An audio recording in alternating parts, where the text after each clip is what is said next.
तो आप एक लाइन कर दो, इसमें लिख दो सबसे पहले क्रस्ट, ठीक है, एक बड़ा लाइन कर दो क्रस्ट, बीच में एक बड़ा लाइन कर दो जिसमें लिख दो आप मेंटल, तीसरा एक बड़ा लाइन कर दो जिसमें लिख दो आप कोर।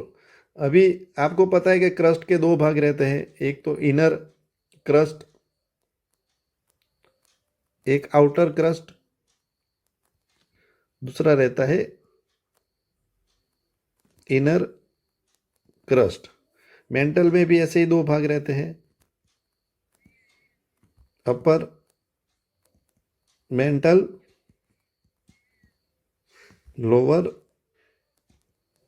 मेंटल, ठीक है। और ऐसे ही सेम कोर में दो भाग रहते हैं जिसको बोलते हैं इनर कोर, पहले आएगा आउटर कोर क्योंकि बाहर की साइड है आउटर कोर, और दूसरा हो जाएगा इनर कोर। तो मोटा मोटी ये तीन भाग जो है, एक, दो और तीन, ठीक है, तीन भाग में अर्थ का इंटीरियर डिवाइड किया गया है। अभी जहाँ पे लेयर आते हैं ना, मतलब जहाँ पे लेयर चेंज हो जाते हैं, सपोज पहले इन आउटर को क्रस्ट आएगा, अभी इनर क्रस्ट आएगा, ये दो भाग में क्यों डिवाइड किया गया अर्थ को?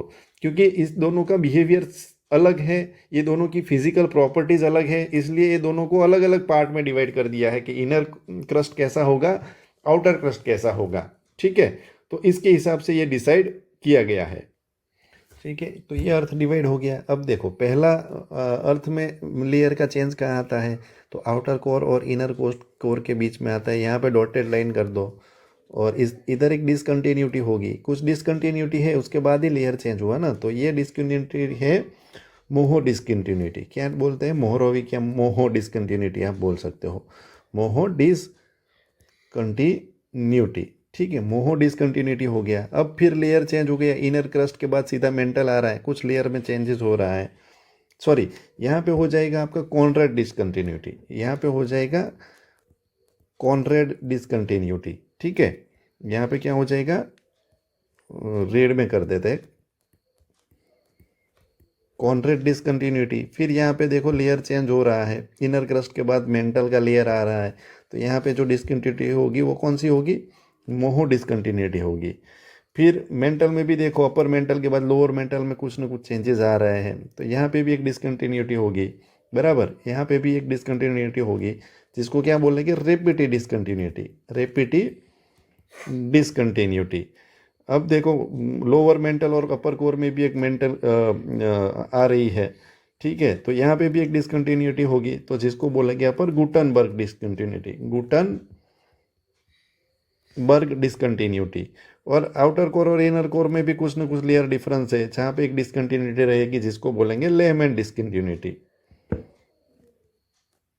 Lehman discontinuity. अभी ठीक है, ये अपन अपने पास टोटल 5 डिसकंटिन्यूटी है, तो अपन इसको कैसे याद रख सकते हैं, तो इसके लिए एक ट्रिक याद रख दो, इसके लिए एक ट्रिक याद रख दो। अभी वैलेंटाइन डे वीक भी चल रहा है, तो कुछ लोगों ने गुलाब दिए होंगे, कुछ लोग ही बेचारे तैयारी में पड़े होंगे, तो जिन लोगों ने गुलाब दिए हैं, नहीं दिए हैं, कोई बात नहीं, इसमें आप याद रखो, सबसे पहले आप याद रखो, कोई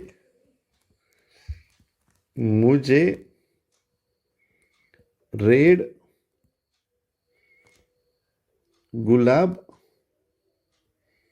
ला दे, बराबर, कोई से हो जाएगा, कोई से हो जाएगा कॉनरैड,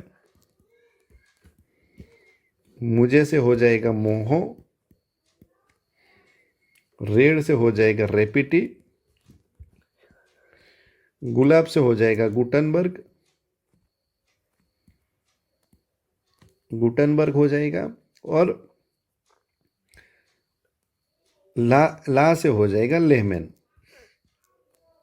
ठीक है। आप देखो ये सेंटेंस याद रख दोगे, कोई मुझे रेड गुलाब ला दे, तो आप इसका जो क्रम है वो भी याद रख सकते हो, और ये लाइन डायग्राम जो बनाया है उस हिसाब से आप कर सकते हो। अभी आपको क्वेश्चन पूछा जाएगा कि भाई आउटर कोर और इनर जो रहता है, इनर कोर क्रस्ट, बराबर, उसके बीच में कौन सी डिसकंटिन्यूटी लाई करती है, तो इसके बीच में कॉन्ट्रैक्ट डिसकंटिन्यूटी है। ठीक है, फिर इनर क्रस्ट और आउट मेंटल के बीच में कौन सी डिसकंटिन्यूटी रहती है, या तो ऐसा भी पूछ सकते हैं इनर क्रस्ट और अपर मेंटल के बीच में कौन सी डिसकंटिन्यूटी रहती है, तो आपको पता होना चाहिए कि मोहो डिसकंटिन्यूटी रहती है। आपने फिगर याद कर लिया,